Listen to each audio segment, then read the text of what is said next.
What if the most dangerous thing in the world isn't a monster? What if it's you? What if, given the right circumstances, any ordinary person could become a torturer, a tyrant, a broken shell of who they once were? This is not a horror story. This is science. This is the Stanford Prison Experiment. In the summer of 1971, psychologist Philip Zimbardo set up what would become one of the most disturbing psychological studies in history. Deep in the basement of Stanford University's psychology building, researchers constructed a mock prison.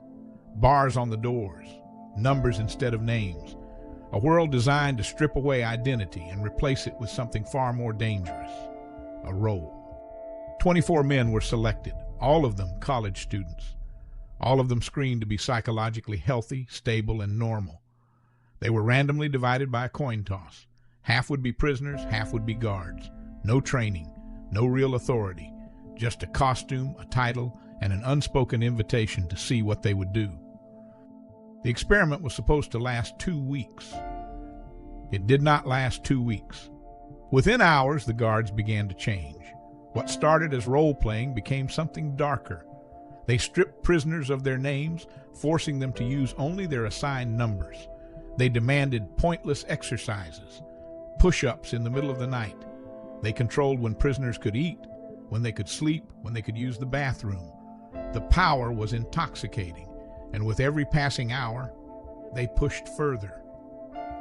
By the second day, the prisoners had had enough. They barricaded themselves inside their cells and refused to obey. The guards' response was swift and chilling. They used fire extinguishers to blast the prisoners out. They stripped them naked. They put the ringleaders in solitary confinement, a dark, suffocating closet barely big enough to stand in. And they did it all not because they were ordered to, but because they wanted to. Sleep deprivation became a weapon. Guards woke prisoners at 2, 3, 4 in the morning for pointless roll calls that lasted hours. Psychological humiliation became routine. Prisoners were forced to mock and demean each other.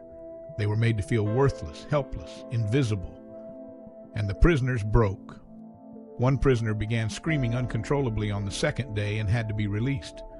Others developed uncontrollable crying fits, severe anxiety, and emotional collapses that Zimbardo and his team initially dismissed as acting. They weren't acting. These were real human beings, shattering under the weight of a fake prison and the very real cruelty of their peers. Zimbardo himself became consumed by the experiment. He had taken on the role of prison superintendent, and like his guards, he too lost sight of the line between the study and reality. It took an outsider, a colleague visiting the basement, to look at what was happening and say, "This has to stop." On day 6, the Stanford Prison Experiment was terminated. 6 days. That's all it took to transform healthy, normal young men into abusers and victims. 6 days to show the world something deeply unsettling about human nature, that the darkness inside us doesn't require evil intentions.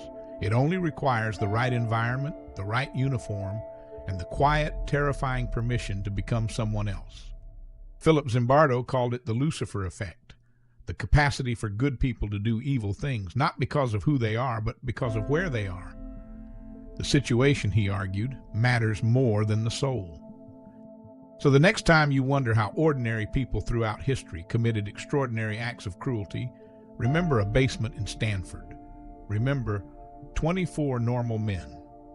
And remember how quickly the coin toss changed everything.